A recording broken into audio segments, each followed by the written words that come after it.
Alright, welcome back.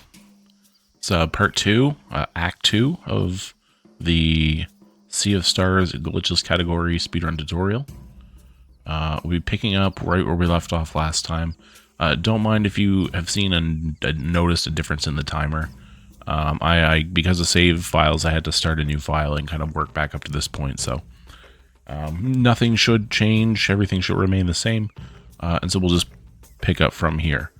I'm going to try to stop and make some saves every now and then to be able to go back and refilm some things, different outcomes for fights and stuff. So normally in the run, I wouldn't be saving at all.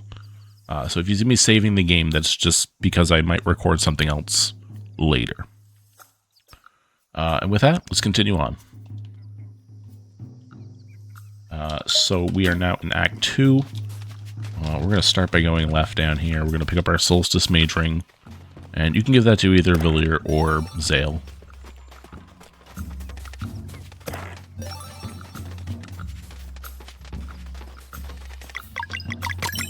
Okay, that's on.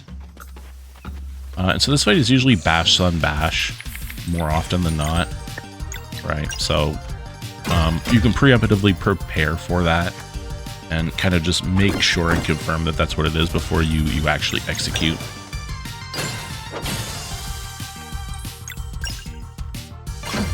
So we'll just do an attack here, and then we're going to do a boost with Zale.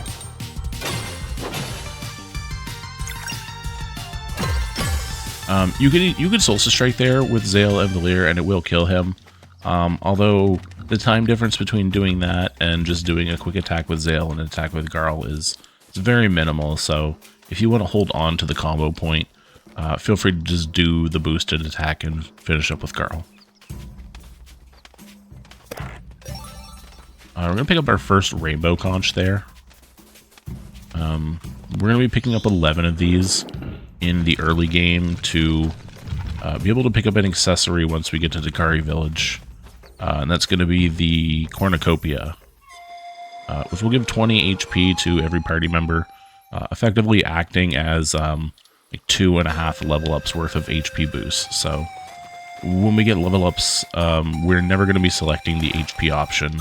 We may select it once or twice for Garl, but that's simply because he's our tank. Nobody else is going to be getting the HP upgrade. And so as you see coming into this area, as long as you keep your movement tight, you shouldn't have to worry about those two guys. Coming around this corner, you can climb straight up. And this is just kind of like a nice casual stroll through the mountains.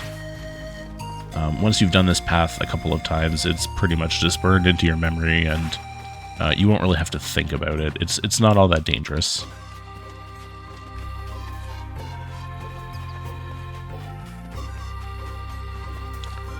So we picked up a chest back there. We're going to go ahead and equip that now on Villier. That was the power belt.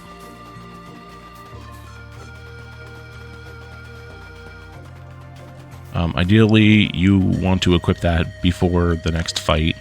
So, unlike the armor from the previous video where we kind of held off for a long time before we equipped it, we need the power belt equipped now, or at least we should have it equipped now. So, in this fight, usually I will start with a Crescent Strike and then kind of gauge from there what I need to do. In this case, we can break this guy, so we'll go ahead and do that. If you're able to break both, great. It's kind of like the ram fight from earlier, but ideally you just want to break one of them at the very minimum. So with Garl, you're going to hit the enemy that wasn't hit previously, and I missed the timing there, so this might be a little sketchy, but take your Sunball back to the middle enemy here and just go full. If I had made the timing with Garl, this guy would have died too, so he just has a couple HP left. So we're going to get our level up. This level up is super important. I'm just going to grab my notes real quick because I don't have them open.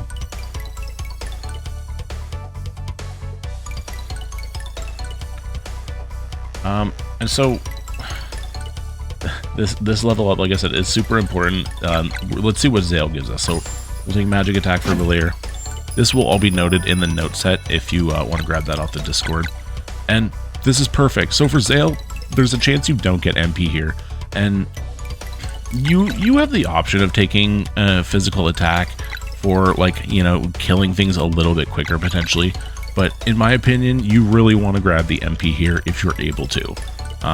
Not seeing MP here makes me sad, but we see it, so this is awesome. And for Garl, normally I would take HP. He doesn't have attack, so I'm gonna stick him with MP for right now. Working towards 14 MP for 2 nourishes is ideal, so don't be afraid to select MP for Garl if you don't really have any better options. I'll grab that chest. That's a big sellable. Lot of money from that. And coming through here is kind of threading the needle again. You just want to go through the center. Be kind of careful. I've been caught by that fight more times than I like to admit, so it's not as free as it looks. We have a weapon for Garl. Swap that out. And there's a reason you want to do that now. You want to make sure you have that weapon swapped onto Garl before the next fight. Simply so you can do a one-tap instead of a timed hit. It's really the only reason. So there's Teeks. Hi, Teeks. Welcome to our party.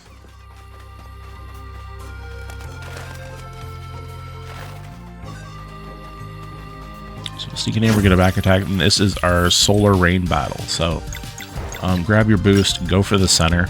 Seeing 3 timers on all of these enemies is always great. It's not the case today, so it looks like we're going to take 2 hits in total. You're going to need to take 1, 2, 3 hits in this battle, which is going to be the difference between 40 and 60 seconds. So Crescent Strike on center, Sunball on center. You don't have to charge the Sunball. I think I did there, but you don't have to charge it at all. And because you swap the weapon with Garl, you can just one-tap this guy to finish.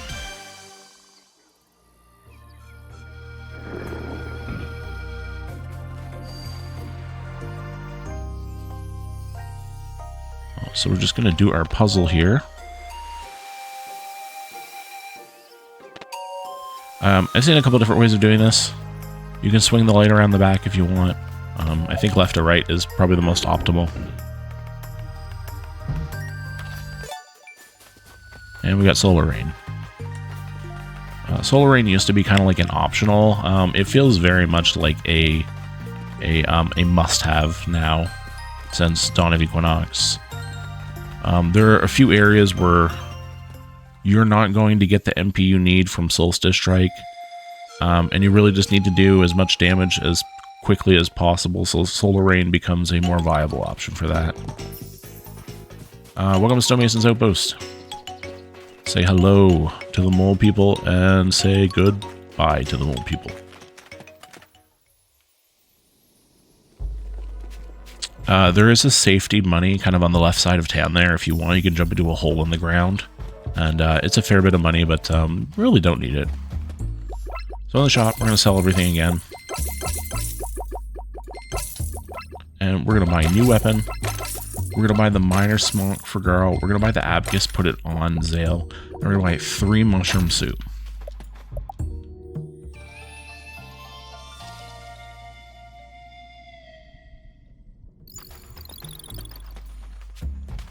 This will be the armor that Garl uses up until Haunted Mansion. Some previous routing, I would not grab the armor for Garl. And he does need to be quite tanky in some places, but particularly Apparition. So, whoa, did anybody else see Garl there? I find the armor very worthwhile to grab there, and there's enough money routed into the early game where you're able to do so. So, if you want to grab that safety armor, by all means. Now, we're climbing up here, we're going to grab the green leaf for Zale. We're not going to equip it just yet. Equipping it on Zale right now doesn't really do anything for him because he doesn't, like, he just loses the 15 HP that he gained. He doesn't heal it. So we'll wait until we're going to heal him after the next fight, and we'll equip it at that time.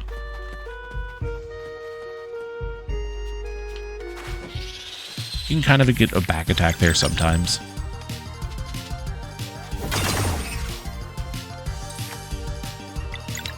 With Garl, we're going to hit the one that doesn't have locks up.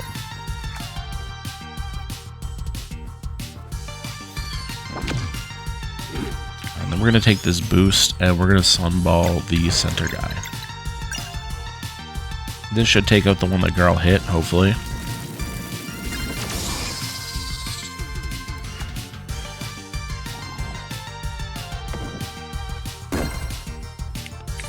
And so, because we need MP on Zale badly, we're going to prioritize Zale there. We're going to take a 1 boost Solstice Strike, and I'm not going to time it, and then I'm going to go in and do the Solar Rain. So this is going to get Zale the MP he needs for the next fight. And because we have plenty of combo points, like, we can just freely go ahead and do that.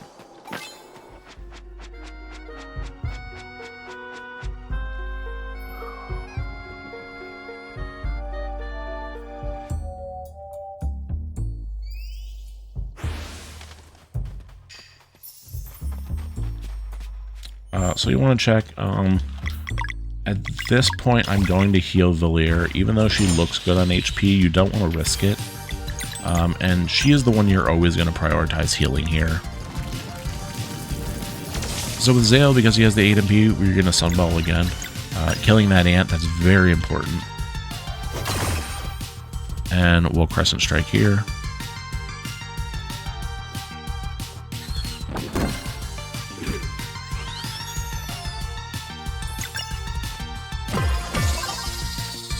And we can take the boost and finish up with the leader.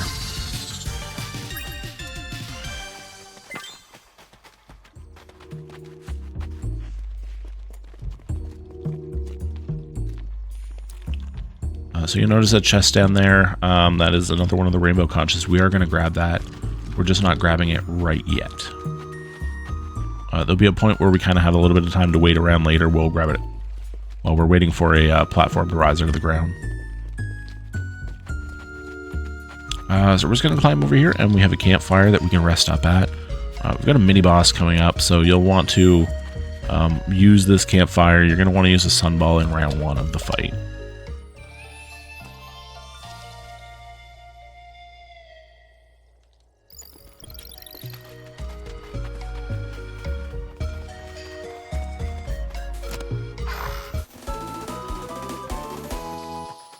Got our Mistral bracelet to push things. And we've got Rocky. There are more optimized ways of doing this fight, although the way I'll show is still pretty quick. There is quicker ways. So you're going to open up with Crescent Strike and attack there. You're going to take a boosted Sunball.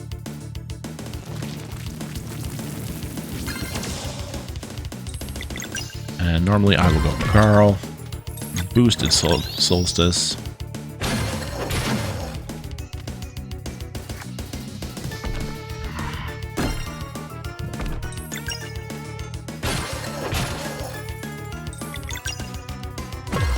And now this is where you can kind of change a little bit. There's a couple of different ways of doing this. I like to prioritize the MP, although realistically you're going to have a full turn at the beginning of the next fight to sort of get your MP back. I like to do it now and just kind of get it out of the way. It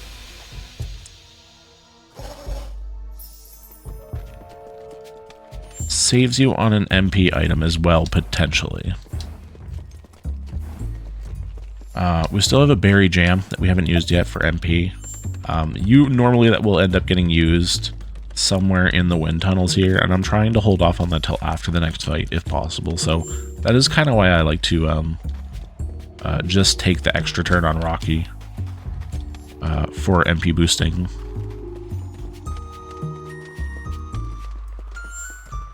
I'm gonna heal Zale with Garl. I'm gonna go for back attack here. Missed it. Alright. So the benefit to no mystery locks is that you'll be able to see this. Otherwise, you will always want to start with sword to try to guess that one. But because we can see it and we know it's bash, we're just going to go directly for that. And so, kind of important here, because we took the MP upgrade at the last level up instead of a physical attack, Zale's kind of weak here. So, if that is the case, you're going to want to boost Zale 100%.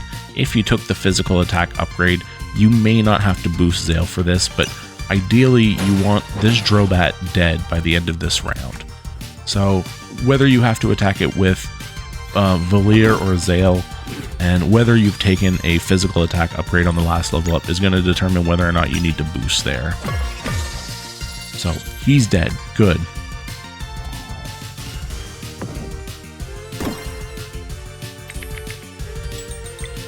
We're going to take a boosted Sunball to the center here.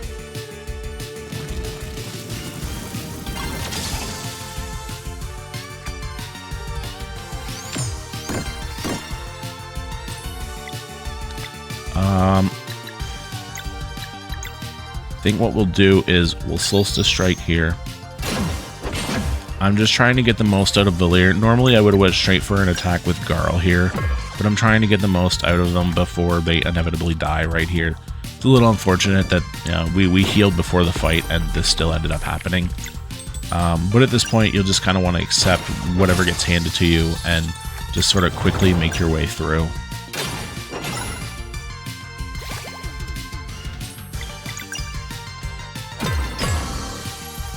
Yeah, the fight can go way quicker.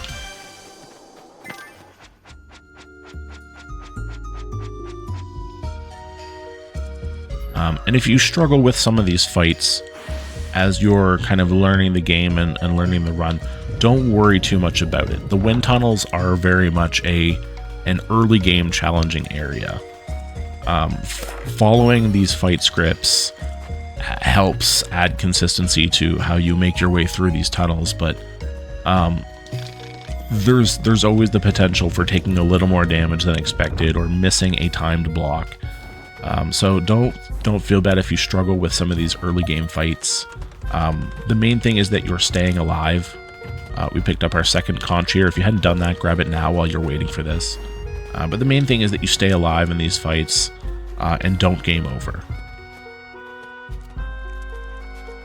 Also, you'll notice like I kind of spoke a lot about MP management in this area, so because of how poorly that last fight went, we were able to get some extra attacks in, and I don't need to use a Berry Jam here, so we're going to end up saving that Berry Jam for later, which is also going to be excellent. So, upside to a downside. We are, however, going to want to use a Mushroom Suit.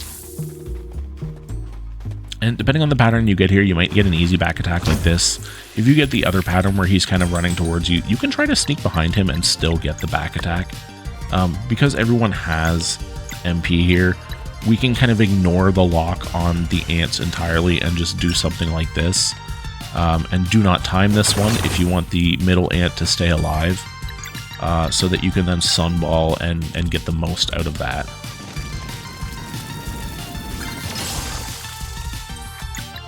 And Garl should be able to finish this up.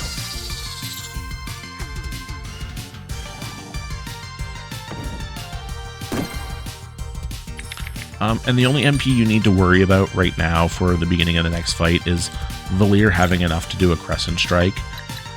So you could just give a quick attack with Valier, and then with all of your boost, go ahead and do a Soul Rain to try to finish this guy off. If he lives through this, just clean up with Garl afterwards.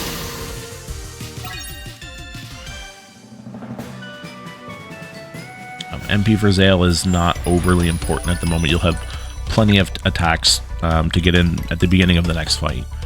So for this level up, you're ideally looking for attack on Valier, magic attack on Zale, and attack on Garl.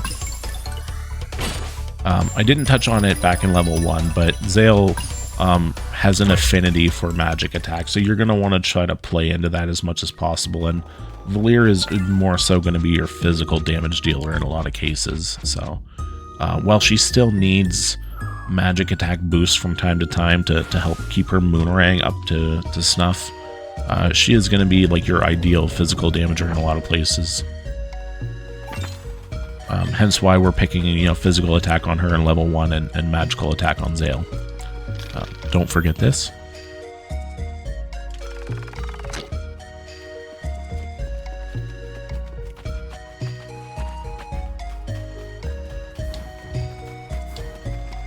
And we're heading straight to the boss fight. You could campfire there if you want to top up. As you sort of get more experienced in the run, you'll find that you don't really need to campfire there. You'll start relying more on items in certain places. And in this case, I think we're just going to use our mushroom soup to kind of top everybody up.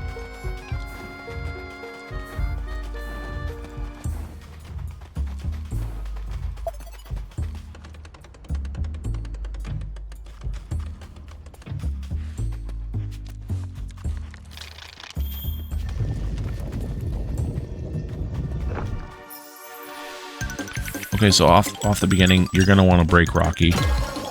Oh, I missed. That's unfortunate.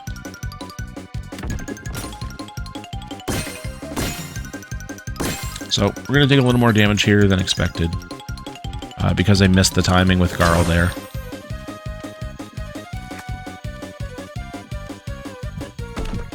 Oh, and of course, it's on the Leer.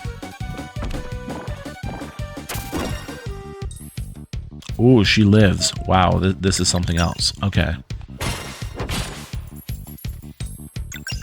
After Rocky is broken, you're immediately going to want to switch to physical attacks over on Malcolmud. See what happens here. Hopefully RNG plays us a favor. Ah, that sucks. Okay. So in this case, I'm going to use one of our Puppylos. And Rocky will normally take this Sun Sword lock, so you can always prepare your boost on Zale there. It's almost like you can sense it coming a lot of times. Even if he doesn't throw up the locks, you may just want to boost Zale for that attack anyways. And normally that's where phase 1 would end. But because we got kind of held up a little bit here, it's going to take one extra attack. I should have did it with Garl. Which would have allowed me to Solstice Strike here, but it seems like that didn't really matter in this case. I'm just going to let him do his move.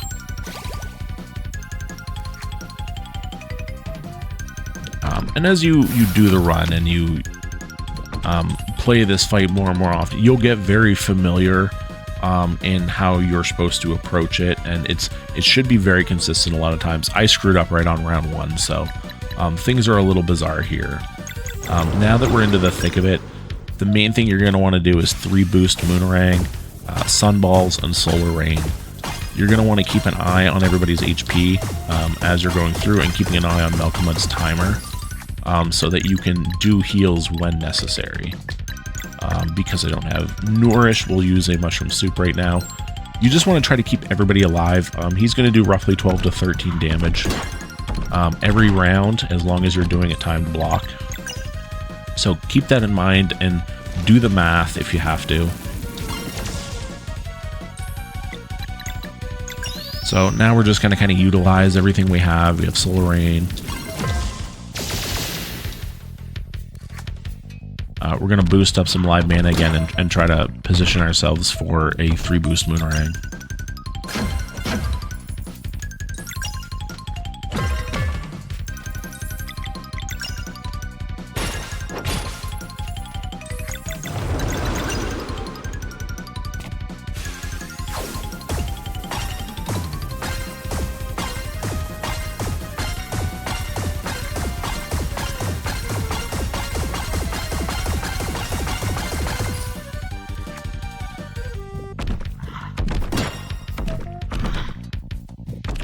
So Garl is starting to look a little low. I'm going to go ahead and nourish him now. The other 2 can take another round. Oh, I should have sunballed there. That's my bad.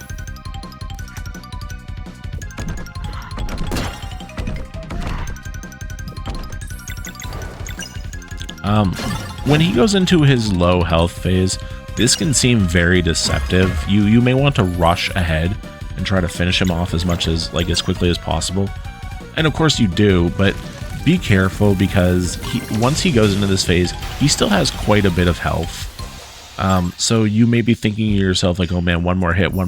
And more often than not, he's going to take more than one hit. So just keep in mind that when you see him go into his low health phase, he still has a good fair amount of health left. Like don't take that as a sign that he's very much on his last stretch, because he's got a last wind in him.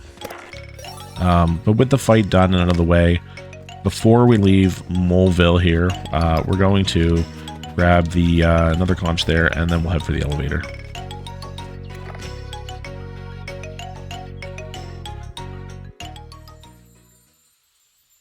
I get all the rough fights for the tutorial videos, and it's kind of like imperfectly perfect in a way, because you get to see kind of like how bad the fights can be, and kind of a way of like, even though it gets bad, you can still work your way out of it. Coral Cascades, there's a pirate armor behind that waterfall there. I normally like to grab that one just to help gear up for future.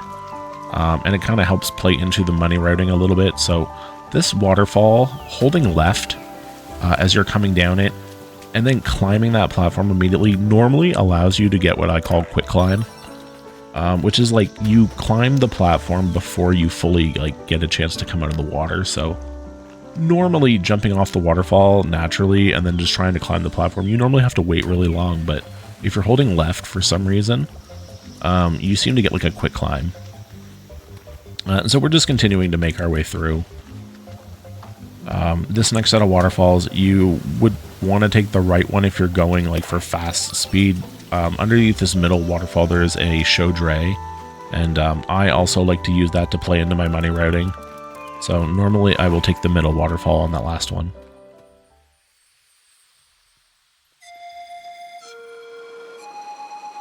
And we're rolling on into Brisk.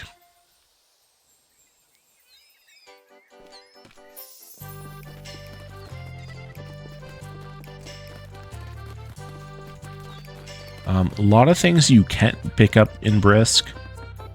I still pick up some things here. We're gonna route in a couple of conches for sure. We're gonna try to route in only the quickest ones though. So the hidden market there, grab yourself a conch. I'm gonna grab another pirate armor, some gold, and a couple of accessories. But everything is kind of like closely tied together for the most part. So while this is some extra time that can very much be cut out, the items and accessories that you get out of this are very beneficial for the entire run. This one here is kind of just like additional money. I think you can get away without picking that one up, but it's I like to pick that one up just in case I forget to pick something else up. So we have a power belt here, a second power belt. So now we have two.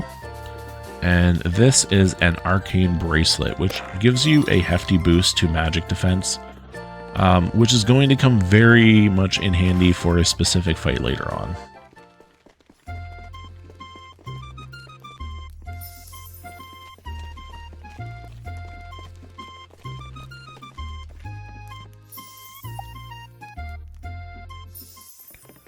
So you pick up Garl from the tavern here, and you go up and do your scene, skip everything. You'll get a quick little tutorial from Yolande about playing wheels. We will not be playing any wheels. So you're going to want to do an equip here with all the armor you picked up. As well as the power belt, the green leaf we never equipped. And I'm going to give the arcane amulet to Valir. And then we're going to go ahead and sell.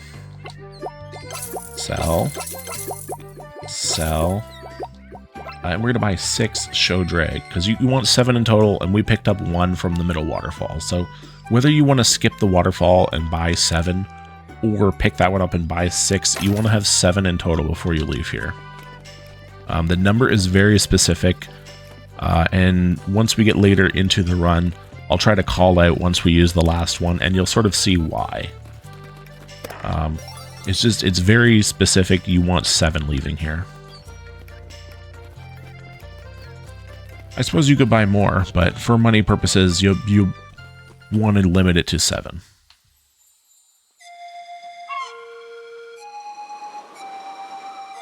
And so we go to our final area of Act 2. This is the Abandoned Wizard's Lab.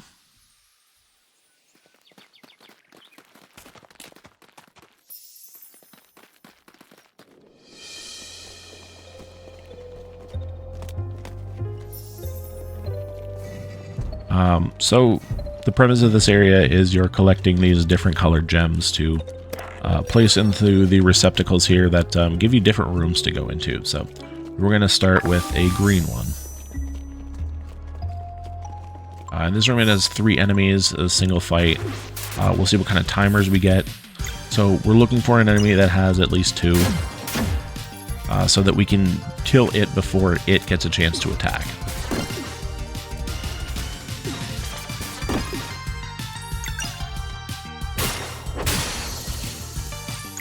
And so you can kind of play a little bit of guesswork on who you think is going to have a lower timer here. Generally you'll want to attack the one that's closer to Garl. But of course, so we attacked wrong in this case. We could have cleaned up the other guy if we would have attacked him, but that's not going to happen now. So what we're going to do here is I'm going to get Garl to attack this guy again to finish him off. We'll let this guy do his attack. And then we're going to triple boost Solstice Strike on him. And that should one-shot him. We had really bad timers there, but when you get a kind of timer that lines up and lets you just like kill things with minimal hits on you, it feels really nice. So just up on the platform, we kind of make our way over to this one. And this will open up the chest, we can go pick that up.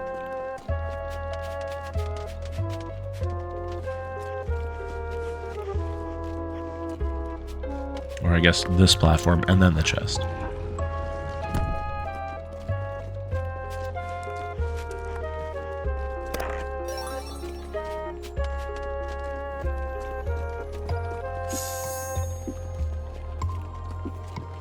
Green room is done. We go to blue room.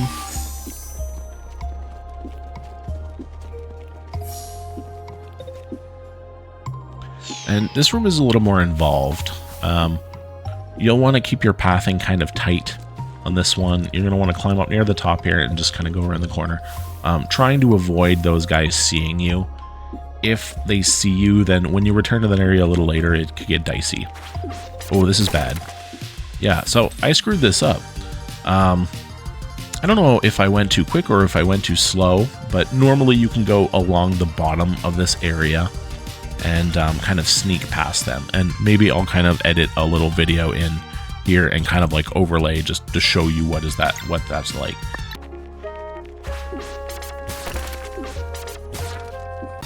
Because we're here, we'll just try to get ourselves out of here real quick, I guess.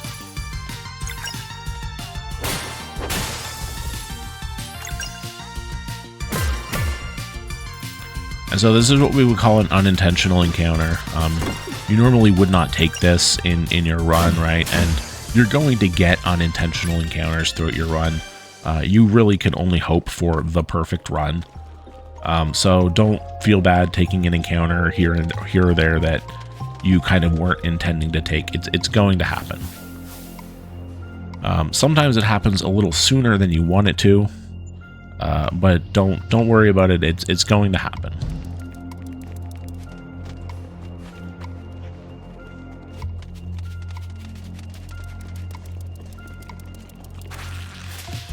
You can normally kind of sneak a little back attack on that guy.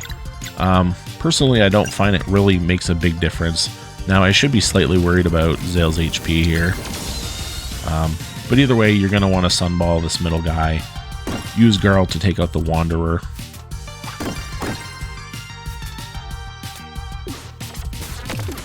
This is fine. Use Garl to take out the Wanderer. And then you'll want to boost Valir and do a Crescent Arc on this Sentry. And that splash damage should take out the other Crystal guy. I normally like to finish this fight with Valir. I should have just switched to Valir instead of attacking with Garl. Main reason being I want to give her MP for the next fight. So if you're very specific about the actions you take in this room, as well as the next room, I suppose, you can avoid using the campfire in this place entirely, or doing any sort of like heal ups until you're at the very end. So because Valir walks into the next room with enough MP to do a Crescent Strike, it just really helps us set up things for the rest of the dungeon.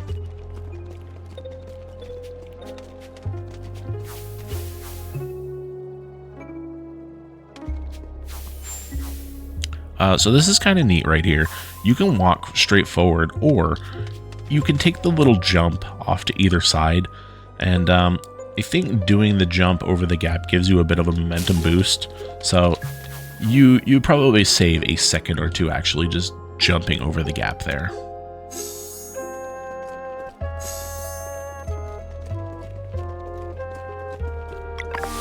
So we have 2 receptacles now. We can start mixing and matching colors. And I'm going to check HP, but I'm not going to do anything about it. I just kind of want to know what's up. After this fight, we will do a heal, but there's a detonate enemy in this fight, so he can kind of bring anybody's HP down to 1.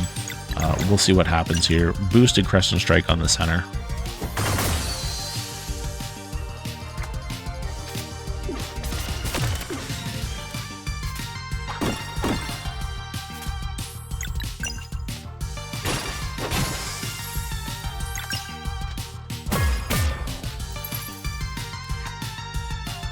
Okay, it's going to be Zale. So, like I said, it's good that we didn't do anything about that earlier. Ooh, this is not good. This is really bad. So, nobody has enough MP to do a move at the beginning of the next battle. And that's kind of ultimately what your goal was in that last battle, is to set yourself up so that either Zale has 8 MP or Valier has 6 MP. You're going to want to pick normally the person who got hit with Detonate to heal them back up. Or I guess in this case, if you're stuck in this sort of situation, you're going to want to pick the character who you plan on attacking with first in this next fight. Luckily, I still have a Berry Jam item that we didn't use from the wind tunnels. So I think in this case, I'm going to heal Valier. I'm going to give her the Berry Jam so that she can attack. But normally, that is not a scenario that you would run into when you're running this and hitting all the spots without any errors.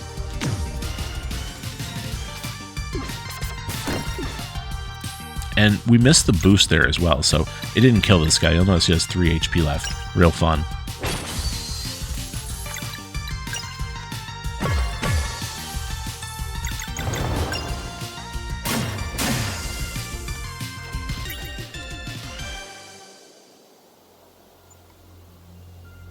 Even if you make mistakes in your run, you'll with a bit of experience start to find ways to quickly get yourself out of the holes that you dig yourself into. So don't stress too much about making mistakes, not only when you're learning the run, but even when you're running the run at a higher level. Like I said earlier, mistakes are going to happen. The best thing that you can do is learn how to roll with them and how to dig yourself out of those holes as efficiently as possible. You remember this is a 5.5 hour, 6 hour long speed run, so your brain is bound to sort of have some skips every now and then.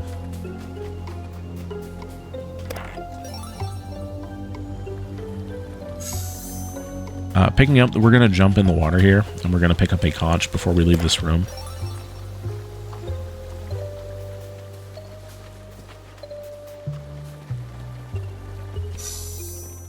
And we're going to swap the blue one out for the red one. So this is the last room we'll do before going to the boss. You kind of have some options what room you can do here, but yellow is preferred. For this first skip, you'll go left. And then here, I like to go center, and push him off, and then just kind of get out of their way.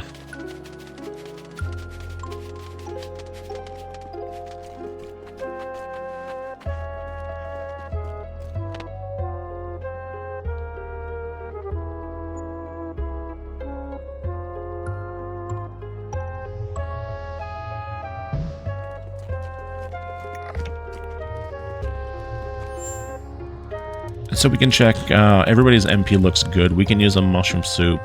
And if we need to nourish on Zale, we'll do that as well. You want everybody to have full HP if possible.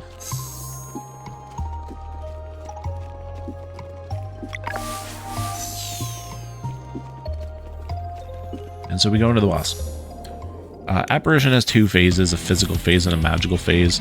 Opening up the fight, Assess the timers that you get on him and figure out how to proceed. Generally, you'll want to do a sunball and a moonerang on round 1 and 2. Now, even though we have a bunch of combo points, I've kind of played around with this a little bit, and what I found is that it seems more efficient to kind of stick to the old script because there's kind of a specific damage threshold that you want to hit when he goes to switch into the next phase. And I found if you let loose with Solar Rain early and you start doing really heavy damage, you kind of skip over the damage threshold into a different one. What do we got for timers here? Nothing yet. And so I still prefer the method of kind of doing a sunball and a moonerang on round 1 and 2. Now when you get round 2, you can assess the timer. We did sunball last turn, so we're going to want to do moonerang here, and he transforms as soon as this timer ends. So it's not like I can freely use Valier in the next attack. I have to use her right now if I want to kind of stick within that damage threshold that I'm looking to hit. And there's a specific reason that I'm doing this, and it'll make more sense once he switches phases here.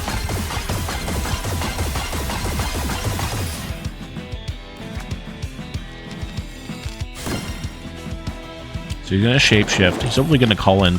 He did not call in a buddy, so more often than not, he will call in a buddy.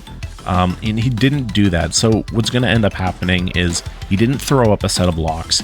He's going to immediately start going into normal attacks, and those really hurt. The reason I'm holding off on Solar Rain early in the fight and keeping those combo points is that so that we can start knocking out Solstice Strikes on him, because they do a lot of damage to him. So we get our set of locks here. Okay, this is good. I wasn't sure if he was going to do this or not. So this saves us a bunch of time.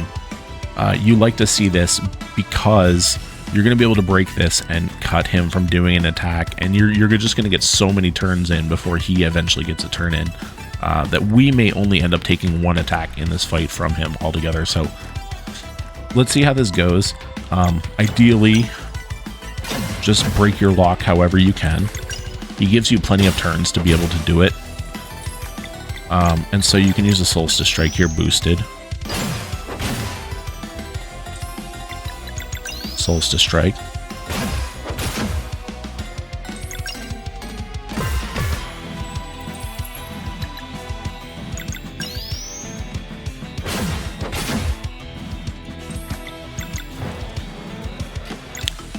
And at this point, you could heal if you wanted to. He's already in low health because of all those Solstice Strikes.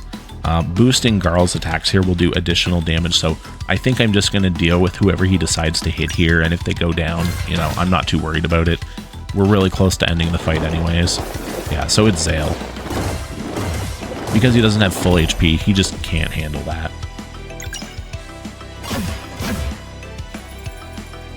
One timer is kind of rude there, but having it on Garl is okay.